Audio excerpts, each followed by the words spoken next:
Okay, so far we haven't talked too much about the source term, but very briefly, like slide 29.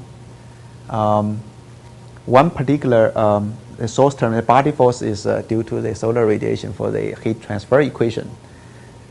So for this term, we basically use simple finite difference along the vertical, okay, here, in order to satisfy the mass conservation.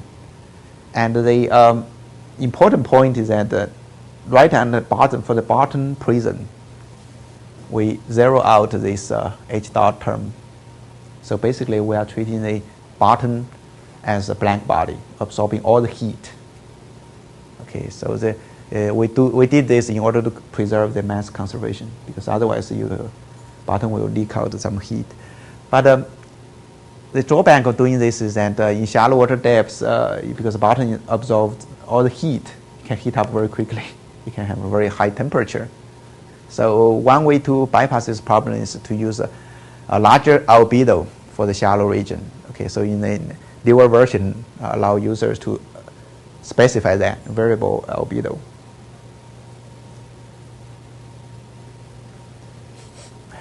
Any questions so far? And how much larger? Depends on the situation.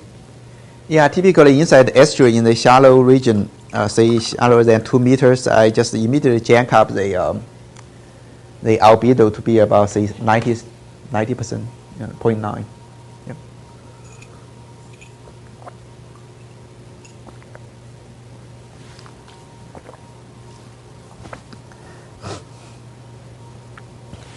Okay, so the third method to solve the transport equation is similar to the upwind method, but it's a second order. TVD stands for total variation diminishing. So it's a way of saying enforcing the maximum principle. Okay, so essentially what it says is that total variance or L2 norm cannot increase over time. Okay, that's the criteria used in TVD. So let's start from pure advection equation, because other terms are easy to treat. Again, we need to find a way to approximate this TJ star. But now, instead of only using the upwind component, we'll also use some downwind component. Okay, so this is a blend of upwind and downwind. Phi j is so-called flux limiter function, varies between 0 and 2. If phi j equals 0, that's upwind. If it equals 2, that's downwind. If phi j equals 1, that's central scheme, right? Central difference, because of the average between the upwind and downwind. So the key step in TVD method is to find a local value for the flux limiting function, such that the maximum principle is preserved. So I won't go too much detail here, but essentially you basically manipulate some terms and put them into similar form as upwind term here. Okay, you do this kind of manipulations. But now delta and lambda here are nonlinear functions. So it's TVD method is nonlinear methods. So this is unfortunate because we can no longer treat the part of the flux, advective flux, implicitly, because it's a nonlinear methods. And after some manipulation, you combine terms into this kind of term. It looks really familiar because it looks really similar to the upwind method. So what this equation essentially says is that the new tracer concentration is a weighted average of old concentrations, right, around it.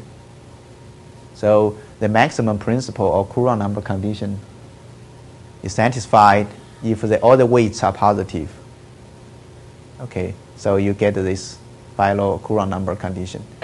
If you compare that with the upwind method, you can see only difference is this 1 plus n plus. N plus is number of phases for positive for outflow.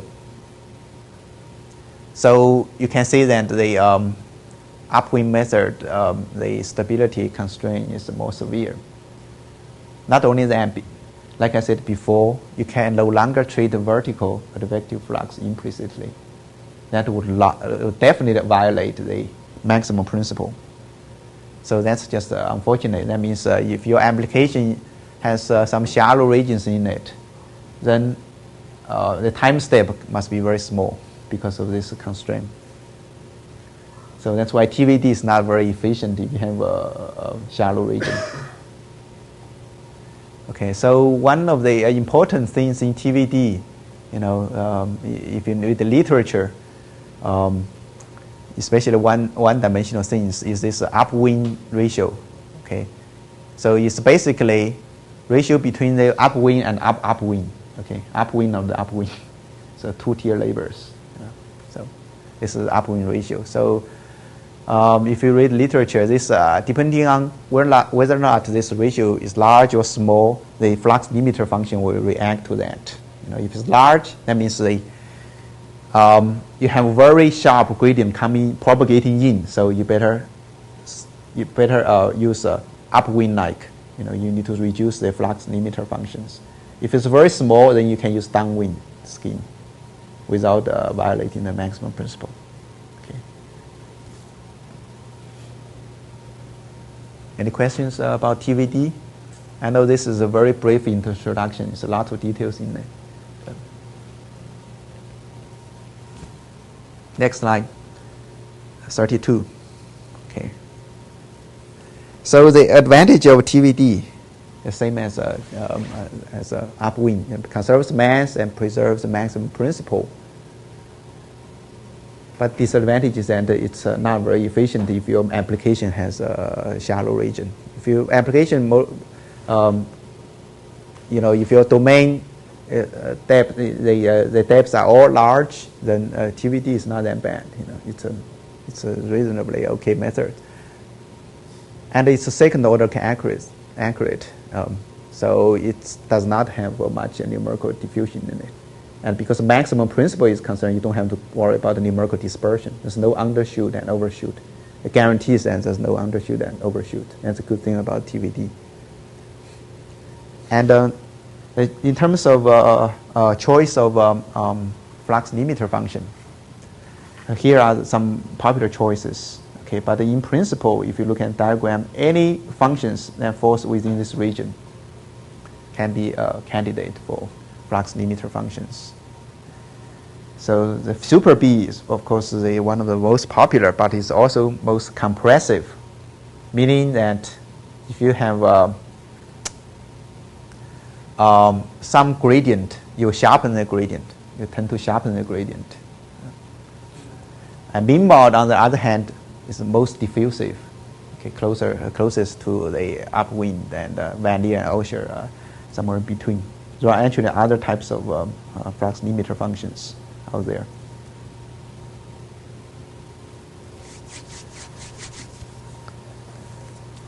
Okay, the turbulence closure equations. They look very complex, but the way to solve them is actually very straightforward. We basically just treat them as transport equations. And in this case, we even neglect the advection part because that's not dominant part. The source term and sink terms are dominant part. So we don't have the complication of advection here.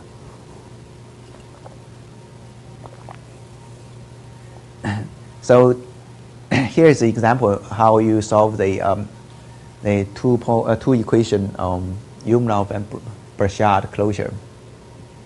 As you call, K is the TKE, and psi is related to the generic length scale. And here are on the right, you can see the vertical boundary conditions, and the essential boundary condition form and the natural boundary condition form, both. The reason is that originally we only have essential boundary condition, but after consulting with the Galton folks, they like to impose the natural boundary conditions first and override the bottom value with the essential boundary condition. I don't know why they claim that it's more stable. But if you apply standard finite element method along the vertical, then you can easily utilize the natural boundary condition, okay, for the vertical boundary condition. The only thing And TKE and psi, K and psi are defined as nodes and whole levels. Okay, and then diffusivities are defined as half levels. They are staggered because diffusivity are used in momentum equation or the transport equations. The half levels are more natural. So this is a discretized the closure equations. We treat the vertical mixing term implicitly, and the key thing here, the key difference from the transport equation is the way you treat the production term. Okay, the sum of the shear and buoyancy term. And again, we consulted with the Galton folks. They basically treat this term either implicitly or explicitly, depending on its sign. If it's a negative, you treat it implicitly. The reason is actually very simple, because if it's the whole thing is negative, you put it back to the left-hand side, it becomes positive, so you basically enhancing the diagonal, make it more stable. Okay, I think that's the reason they do that, these kind of tricks. Joseph, could yes. you say again, this is about the treat explicitly or implicitly, depend on, you said the sign? Yeah, sign of, the sign, whether the total production term is positive or negative. If it's negative, you treat them implicitly. If it's a negative, then you treat, if it's a positive, then you treat it explicitly. Yeah.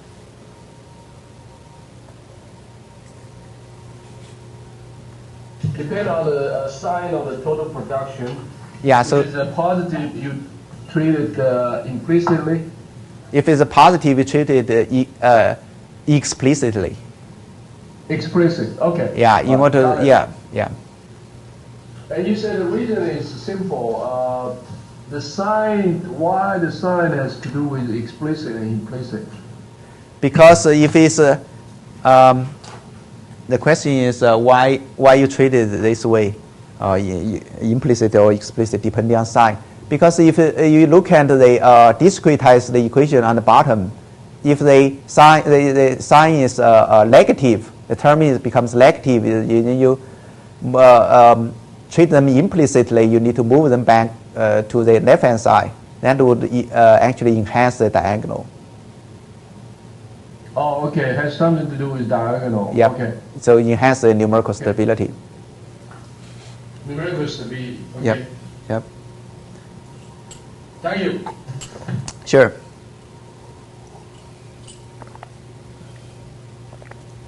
So the second equation looks complicated, but it's essentially the same thing.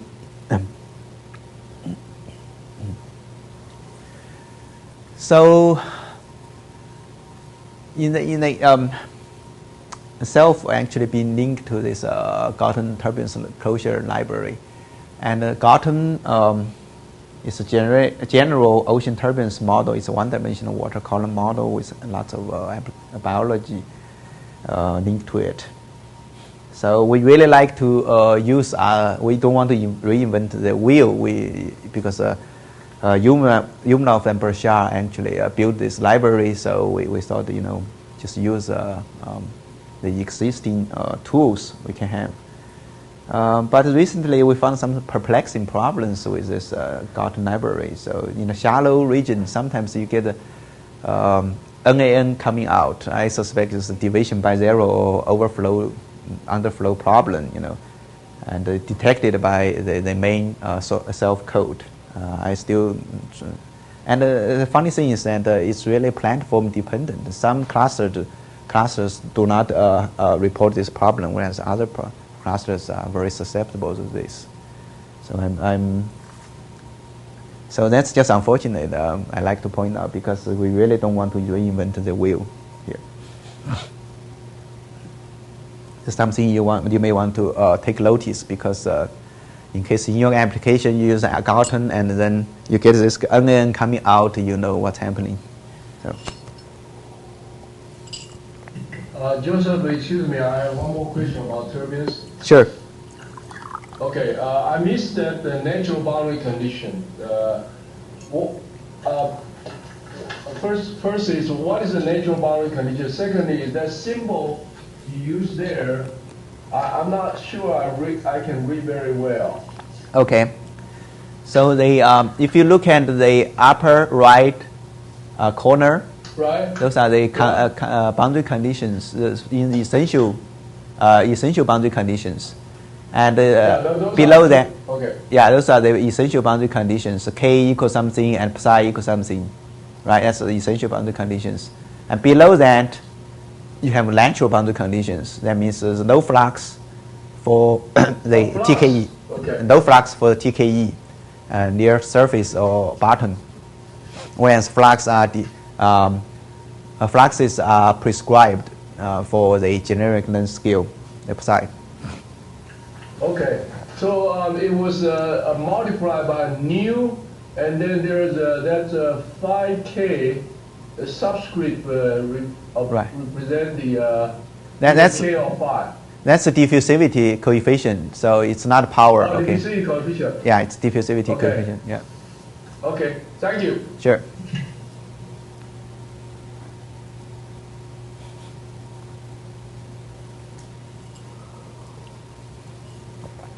So very briefly about numerical stability,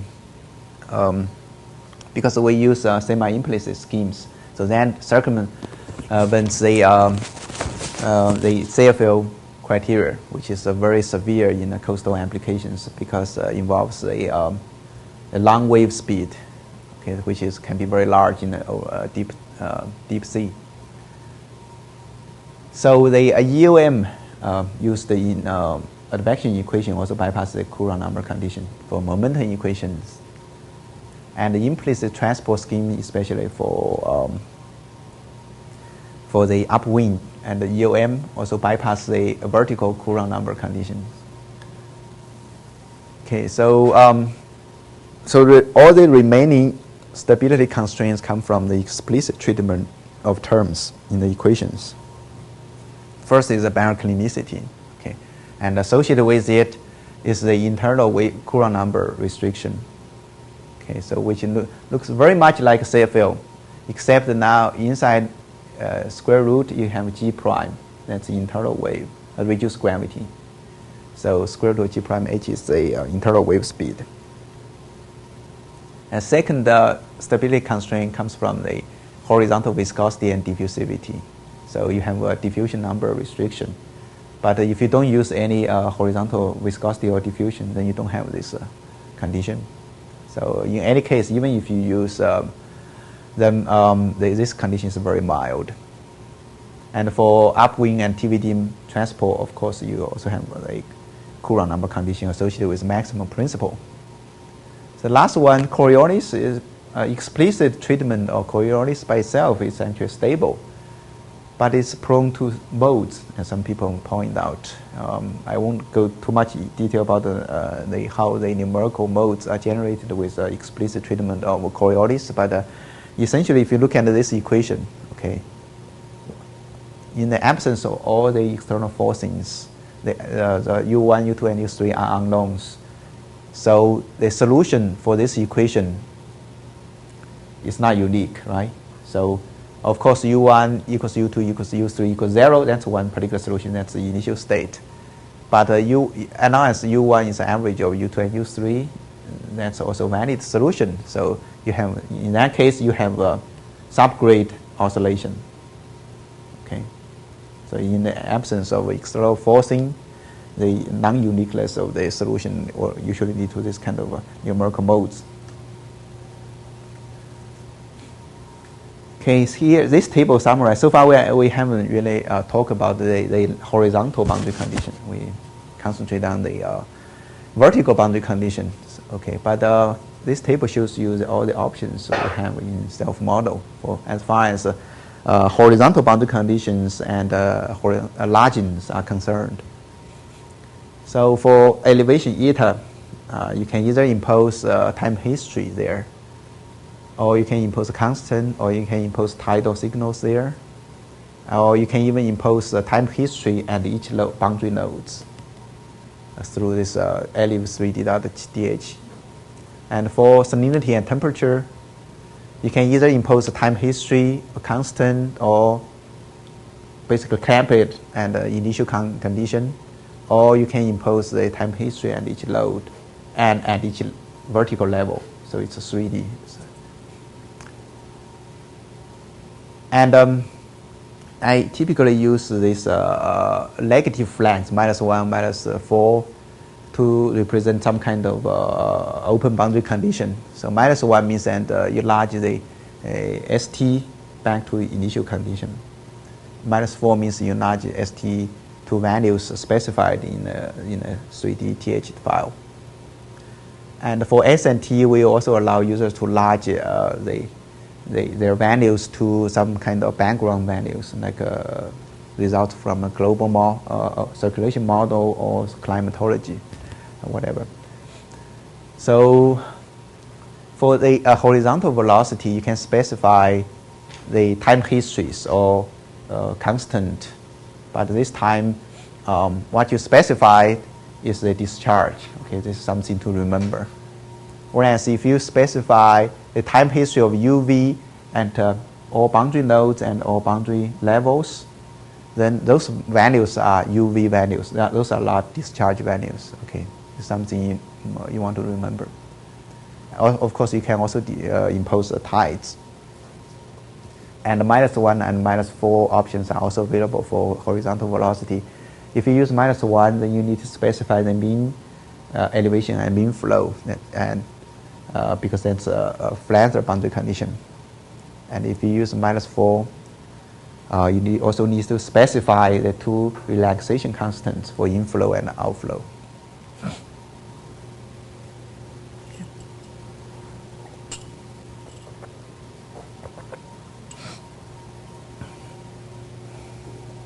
Okay, I think that's probably last slide, 38.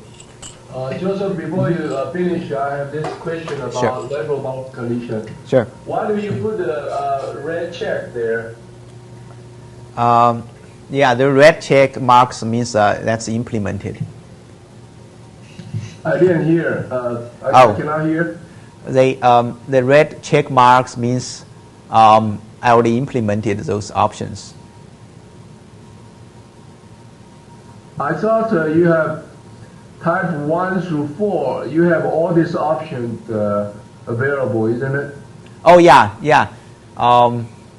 That's true. For example, can you specify this charge for U and V? Yeah. Yeah, Yes. but it doesn't have a red check, but the Oh. next option. Yeah. Sorry for the confusion. Yeah, you should have all the red check marks for all the text as well. But I just I didn't put the red check marks there. But those empty boxes means that those options are not available. Okay. Right. All right. Thank you. Sure.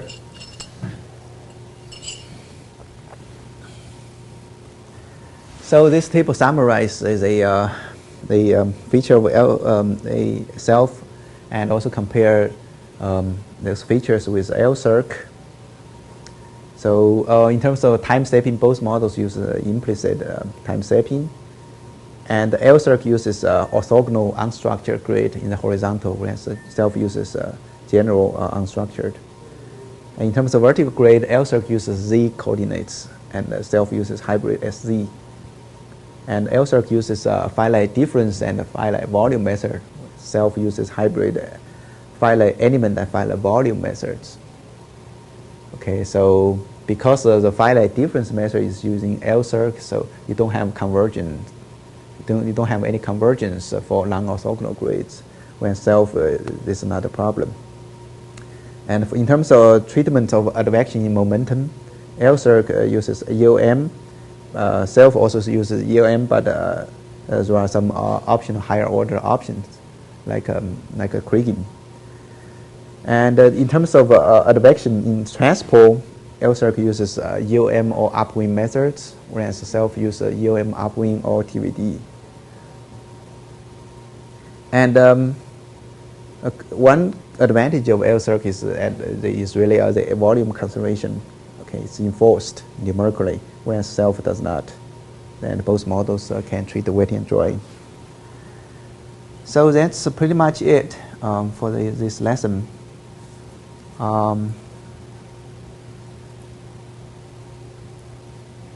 If there are no questions, well, first of all, I'll ask if there are any questions. After that, I'd like to preview next lesson.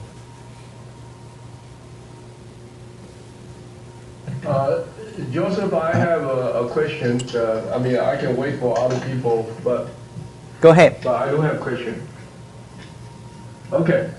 My question is, from LCIRC to selfie, one of the features you want to improve is the higher order. Right. Correct? From finite difference, right. finite volume to finite element, you said the reason is that you want to have a higher order scheme. Right, right. Is that correct? Okay. Yes, more accurate. Yeah. So, okay, so in your mind, finite volume is just first order. There's no way to improve. Oh, no. There are actually higher order finite volume methods. But in the context of implicit schemes, I haven't seen them. Yeah. For explicit, yeah, you can go to higher order. How about in the implicit scheme? No, I haven't seen any implicit scheme with higher order finite volume.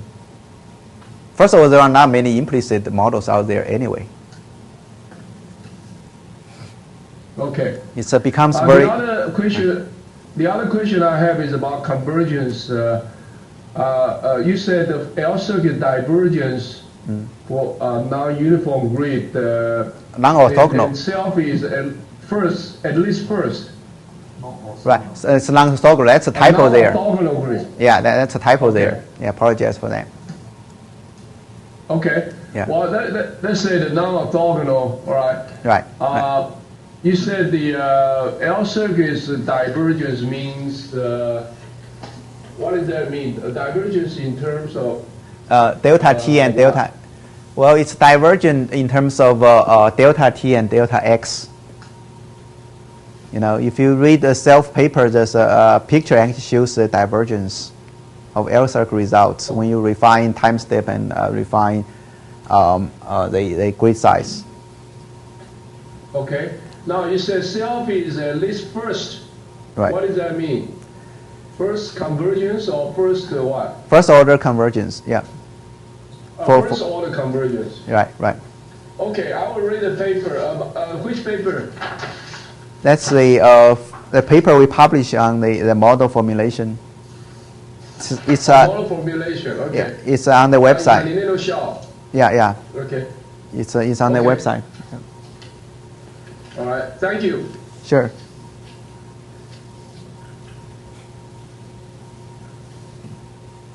Are there other questions at remote sites?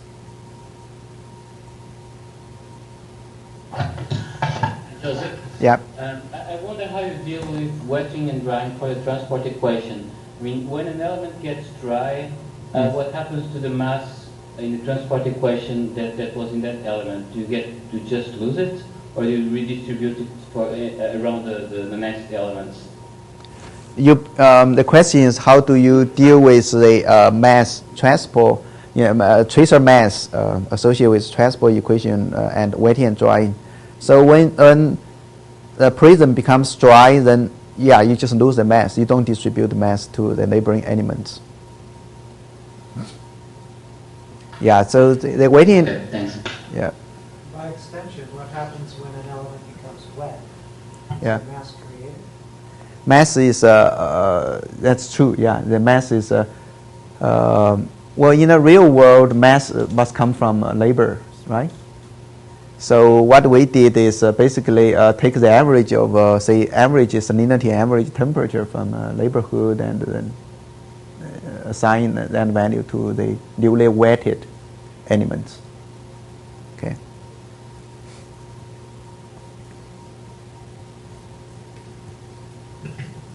Joseph, since someone is asking about wetting and drying, I have one more question for you on that.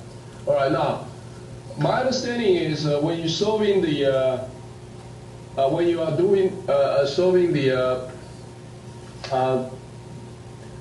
elevation and total transport velocity equation, you are calculating the inundation, correct? When you solve the transport equation, you you only solve the transport equation and all the wet prisons or wet spots. Right, but you are using semi-implicit, so you are using implicit scheme to do the wetting and drying. That's true, but remember transport equations are decoupled from the other equations. Remember that we are actually treating the baroclinic term explicitly. So there's a lag, one time step between the transport equation and the momentum equation. So and the continuity equation. So transport equation always sees the field from the previous time step, previous wetting and drying region from previous time step. Well, I was under the impression that wetting and drying, the scheme you use for calculating wetting and drying is semi-implicit. Yeah, that's from the continuity equation, the elevation. Continuity equation, right? Yeah, yeah. But now you said your inundation, you will explore it. I mean, so when you are doing implicit, you already determine what is the boundary. But now you say you are extrapolate elevation element. Then that's basically the explicit scheme, isn't it? Well, it's not fully implicit. If you look carefully, the depth integrated continuity equation the integral has upper limit of eta, which is unknown, right?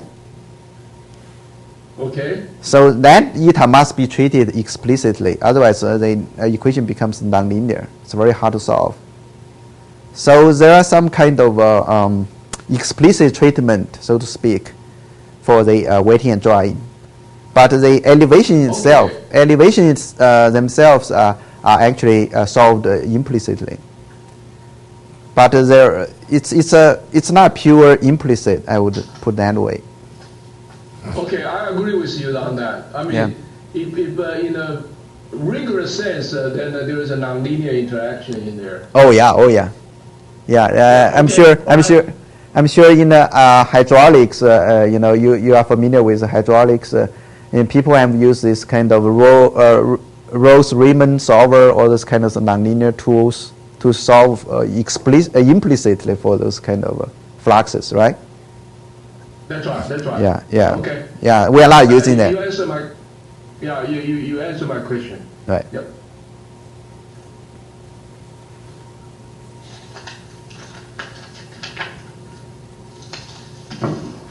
Okay. All right, if there are no other questions, any other questions here? No? So next lesson will go through the self-code, okay, both serial code and parallel code in some detail. And that's Friday. And after that, the last two lessons are basically tutorial, hands-on tutorials. And it probably only applies to people locally here.